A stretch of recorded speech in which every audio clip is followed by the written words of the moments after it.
उसको मानना ही धर्म है।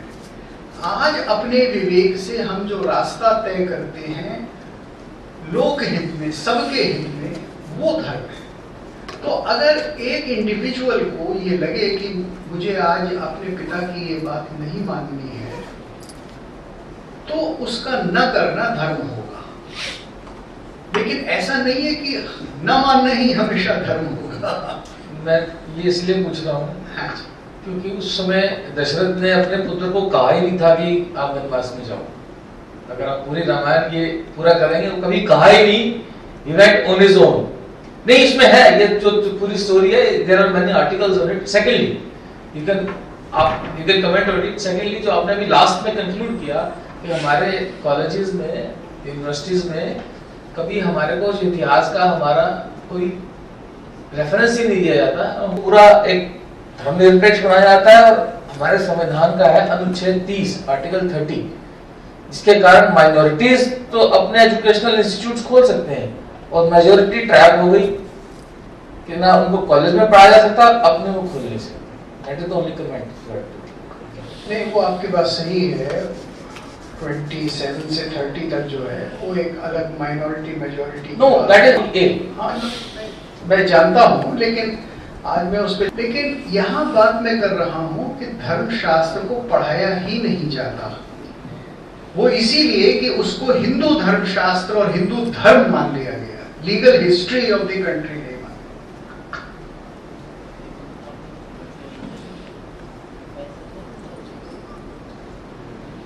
All I can say is that it was a most amazingly provocative discussion we had. It was very interesting also, you didn't comment on the inherent goodness or badness of either the Dharma Shastras, of Constitution or anything else. You focused on change and how the present day situation has to be looked at holistically with the old and the new together. When is your next lecture so that we can get involved a little deeper in the Dharma Shastra and the real question? The next lecture is tomorrow at 5 at Bharatiya Kala Kendra. Sorry, no, at Bharatiya Vidya Bhavan. भारतीय शास्त्र और शिक्षा एक नई सोच, where I argue that all the Shastras should be part of the university education. Each Shastra which belongs to a particular area should be taught in that course. Like if you are doing BA Economics, then you should have 1 full or 2 papers on Arthashastra, etc., etc.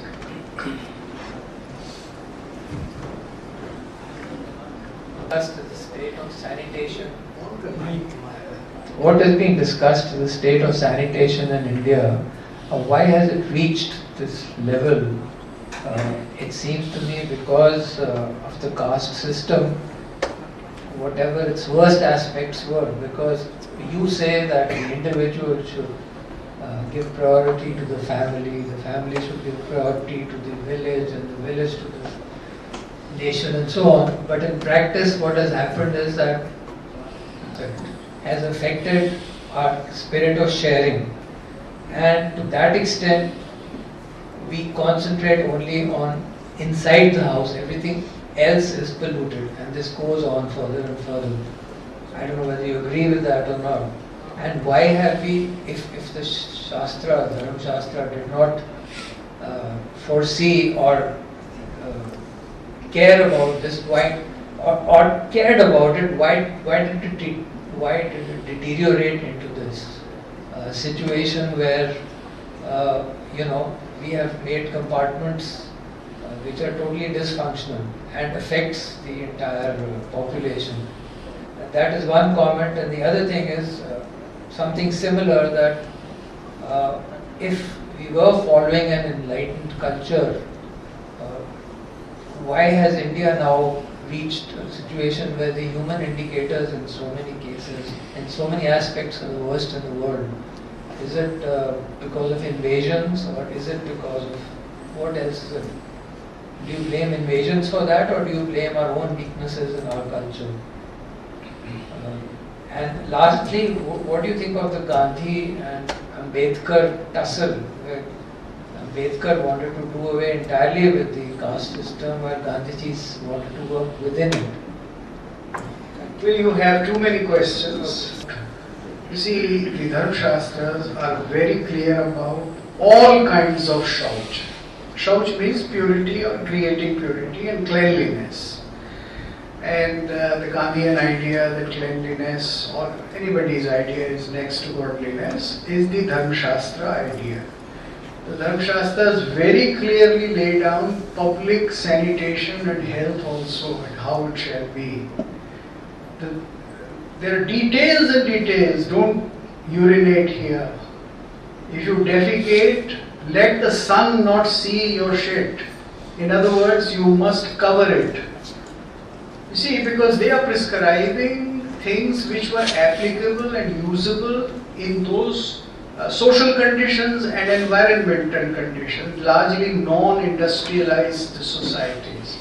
But the idea that it should be clear hygiene was something prescribed. And there are so many kinds of injunctions. So this kind of view that Hindu cleanliness was personal and not social, something which is the popular theme of a JNU professor, I forget his name. He's written several articles on this. Huh? No, Deepankar Gupta, that's right. This is totally unfounded. One just has to read these texts and see that there are not one but many prescriptions about public hygiene and other things. Secondly, if you study the models of Vastu Shastra as to where something is to be made, where something is not to be made, then all these restrictions are very clearly laid down. And they were wonderful, beautiful, clean cities in India till very recent times. The untouchability has very little to do with this. This is just what is called bad governance. Because there is moral corruption, there is moral ashauch. Because the Manusmriti says that of all the shauchas, artha shauch, that is earning your money honestly, is the most important. So they talk of all kinds of cleanliness. It's a very holistic and integrated vision and touches all aspects of life. Unfortunately, most of us don't really go into details and see the total picture. The other two questions. Better of sharing. Manusmriti prescribes, I just read it yesterday, that if you forsake your Kul Purohit, then you will be fined. Unless that Kul Purohit is an idiot or is a scoundrel. If he has done that, then you can forsake him. So you are bound. You have to share your money with your Kul Purohit. The whole system was interdependent. It's a highly interdependent system, and just till 50, 60 years ago, there were all these obligations. Within my memory, I recall it. See. Okay, I actually have a number of questions, but I'll just stick to two. So, for the first question is, and the second question is, what is culture and why do we need to follow it? Very big questions, very briefly. Value means artha. Bring me something good. Me means not just me individually, but me as a whole. Me as a cosmos. You see, this is the idea. And the other is about your question. The other question is culture. Yeah. Well, there is, in the Indian text, there is no word for culture. If you are if you want to be very accurate, there is no word.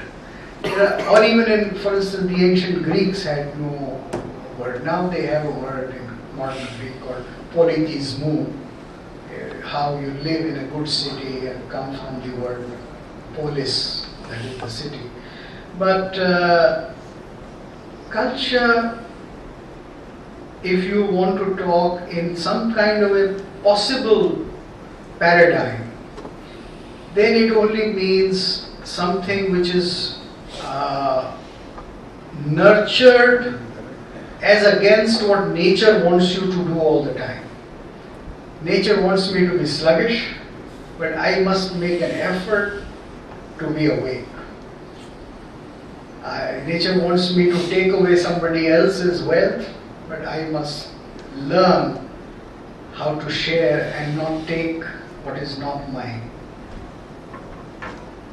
क्या है? ईशावास्यमिदं सर्वं यत्किंच जगत्यां जगत् तेन तत्तेन भुञ्जीता मा गृधा कस्यचित् धनम. Do not ask for somebody else.